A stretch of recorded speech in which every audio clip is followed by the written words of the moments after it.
As of recording this, I'm about like 2 days from watching Weapons 2025, directed by Zach Krager. And I'm just trying to wrap my mind behind this beautiful shot film through the amazing acting and story development that has happened along this 2 hour movie. So much happens. There's nonlinear storytelling, which really goes to the great benefit of this film. It feels like a bunch of storylines are colliding into one, and let's talk about it. The movie starts out with a narration from a little girl telling us basically what we know from the story told in the trailer. When all but one child from the same class mysteriously vanish on the same night at exactly the same time at 2:17, a community is left questioning who or what is behind their disappearance. This storyline is great. It evokes a lot of just the things that happen in today's society with the parents distrusting the teacher. We have a great parent in Josh Brolin, whose character you hate at the very beginning, and then you see what he's been dealing with for the past, I believe it's a couple months since the event took place, but he's verbally attacking the teacher, Justine Candy, played by Julia Gardner, who I know from the Wolfman remake in 2024, I believe it came out, or the very early 2025. But this movie has a great way of showing multiple point of views of what's going on in the script.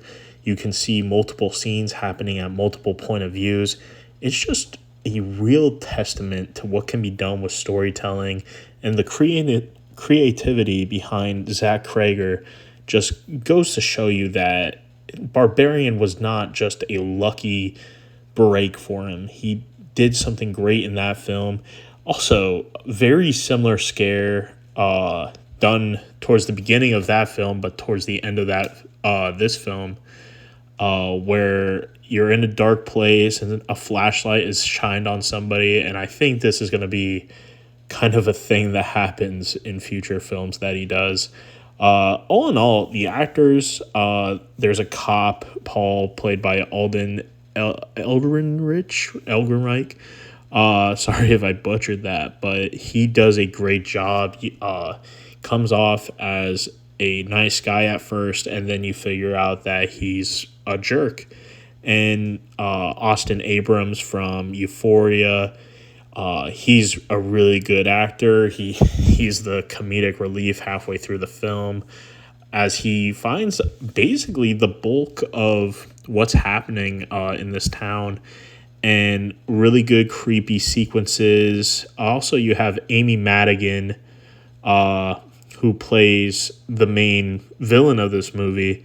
And now we're going to go into spoilers. So this movie, I was so happy, turned into a witch movie halfway through.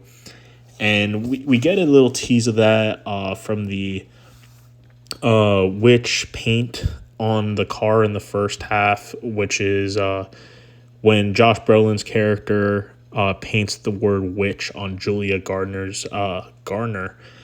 Very similar name. But paints the word witch on her car, and she believes that the entire town hates her. Meanwhile, Josh Brolin is just the singular op. The whole town couldn't really care less. But, I mean, you have a lot of cross stories happening throughout. Also, I think I forgot to mention Benedict Wong as the principal of this school. He does a great job as well when eventually he goes crazy and gets put into the trance by Gladys, again played by Amy Madigan. And she does a great job. I was like terrified of her, especially when in Anthony's part of the film, played by Austin Abrams. He's a like loner, drug addict, thief. But when he's trying to hide in the tent and she is waving at him in the woods and she's all dressed in like colorful clothes, it's very unnerving. And that's again with Krieger's work in Barbarian. He's really good at crafting these scenes that don't need jump scares. It makes the scares more earned than other movies that are just jump scare fests. I'm trying to think of other like he does a really good job at building environment. He's also very good at creating bedroom at night scenes where you hear creaky doors and then you get jump scared by something. But I mean, this guy, he does something that I haven't seen lately in horror movies, just building atmosphere, and it makes me really excited to see what he does next. I see why Jordan Peele, for all who don't know, Jordan Peele put in a very aggressive bid for this. Ended up firing most of his managers because of not being able to produce this movie. This movie is absolutely great. Like, if you want to go support a movie this year, go please do that for Weapons. And now to get into what I thought was going to be happening. So when I like watch movies, I like to try to determine what's going to happen next, see if I'm right. Uh, I I came to three conclusions. I thought Alex, played by Carrie Christopher, the little boy in this movie, that's the only one left after class. I thought he was going to be behind it. I thought he was going to be bullied. I was right about that. He was a bullied kid at school, and I thought he was going to find a book and place a curse on these kids to make them go away. That didn't happen. It was just a estranged aunt who probably wasn't actually his aunt, and just a witch that infiltrated their way into their lives. But I also thought, oh, maybe Justine will be a witch after all, and that her magic went too far and she wanted the kids to go away. But none of that happened. I was actually happy that it was a witch from outside our character view until halfway through the movie. It was great. She was wearing colorful clothes, resembling that of the witch from Hansel and Gretel, how like she's inviting you in, and she is unnerving whenever she's on screen. She comes off as very happy, very get going, and then she has like this sinister undertone every single time when she's talking to Benedict Wong and his husband in the scene. And then she cracks the stick because she knows what she's doing. It's just amazing, the actors that were picked for this movie. Everybody gives a great performance again and again. But furthermore, the dream sequence with Josh Brolin, Archer, him going through the house and that jump scare in the bed, very unnerving, very great. But again, all the undertones with Zach Cregger. I know he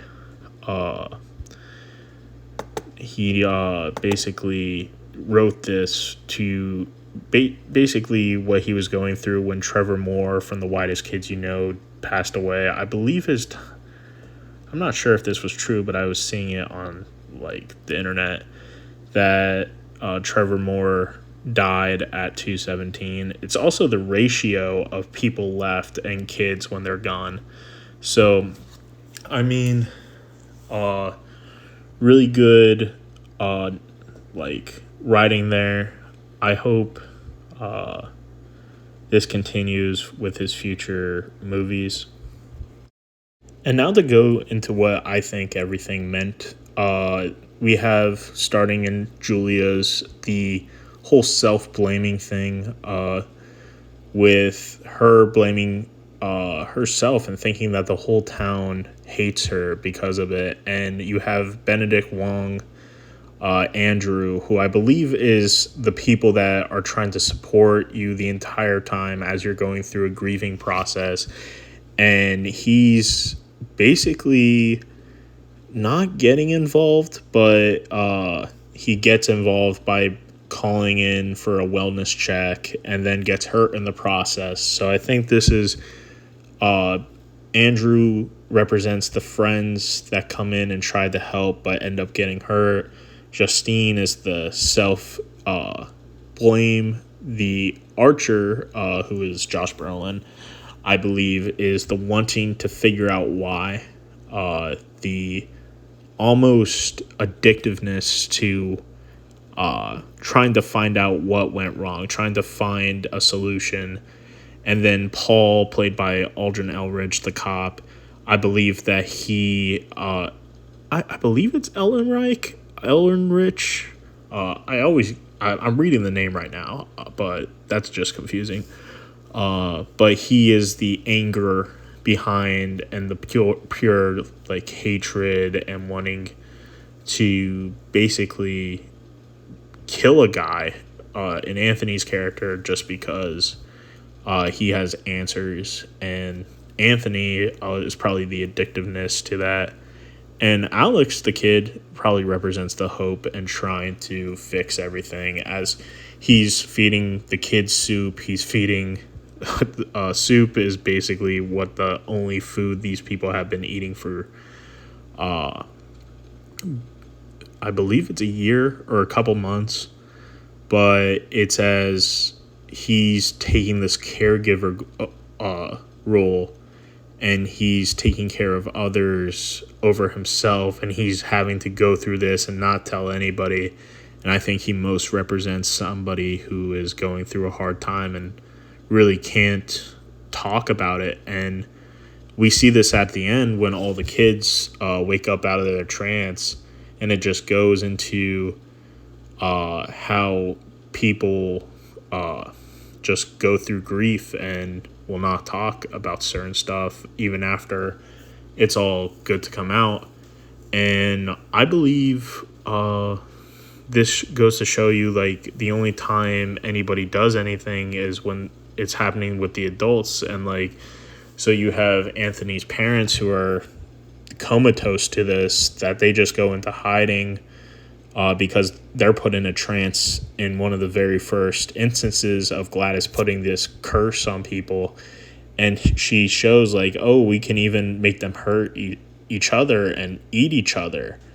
And it's just trying to control Alex's character into doing her bidding. And that's how, when she gets sick, she's telling him to go get the kids from his school. And when the adults start investigating, she's basically telling them not to like fuck with them and keep on going into it. You see the friend Andrew, Benedict Wong, attack his partner and get hurt, and he wasn't even the one fully looking into it. He was just a bystander. It was Justine and Archer looking fully into it.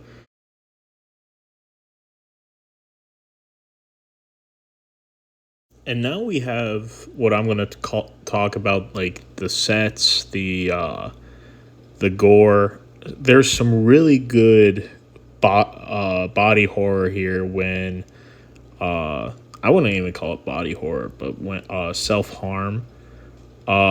You have when the parents stab their faces with the forks. That's very just unnerving. You have when Anthony tries to shoot up, and that's not even, I mean, if you're scared of needles, that's very into it. If you're a recovering addict, it's very just unnerving. But I mean, you have when they're in the trance, they don't close their eyes because there's no need to. And then when Paul's face gets peeled off with a potato safety Skinner, for lack of a better word. Very fitting with this, what happens in that scene when it peels his skin off in his face and he doesn't feel it. They only take really heavy wounds here. It's like basic zombie rules, headshots. Very comedic when Archer and Anthony are fighting and Archer keeps on throwing him off and he just keeps on coming. It's very evident that Zach Crager did get his start in sketch comedy. So those comedic roots are still there, especially when in Barbarian, when she's like not wanting to go into the basement. I mean, it's pretty evident this movie balances comedy and horror very well, gets everything right, the comedic relief when Anthony's on the phone with the cops, but the writing, the discussion, it's very small town, everybody knows each other, very just beautiful shots. So you have the shot where Justine is going into the liquor store and it's just following her. This happens twice. And the part where Paul's girlfriend, played by June Diane Raphael, follows Justine in and then attacks her. And I thought when she was pouring the liquor on, I thought she was going to burn up and it's just going to be a burn the witch thing.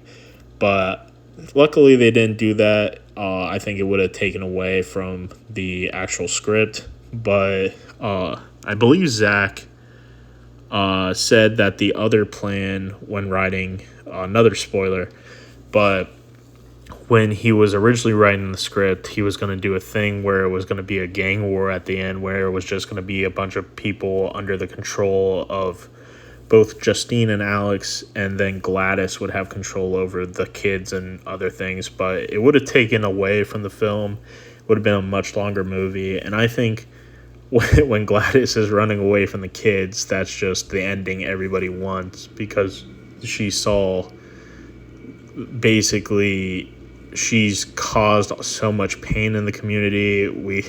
And then when she gets ripped apart at the end, it's just great service to the people watching, and that the thing didn't just resolve peacefully. The witch didn't go away.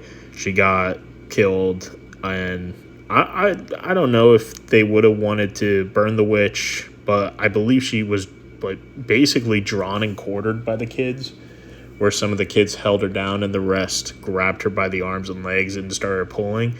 But I mean, with reviews coming in, this movie's sitting well at Rotten Tomatoes with a 95% and 87% fan score. So I mean, this movie was reviewed very well. My review is going to be 17 out of 17 kids from missing kids counter, but it's a great movie. If you haven't seen it yet, go see it. But this has been, whatever you want to call this. This is a new thing that I'm probably going to do, but review movies that just came out. But please, if you want to support this channel, subscribe, like, watch the other videos. We do theme park, D&D, and movie reviews. So thank you. Have a great day.